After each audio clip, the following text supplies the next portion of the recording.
ఏ బాటైనా పర్వాలేదంట, సమయంతో సాగటమే మన సింపుల్ సిద్ధాంతం.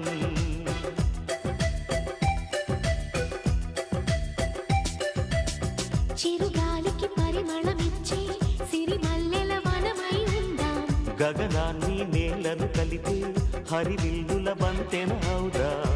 ఆనందం అంటే అర్థం మనమందా, ప్రతి పూట పాటై సాగే హుషారు సరిగమలో. ఎన్నో ఎన్నో రాగాలుండే సంగీతం కాదు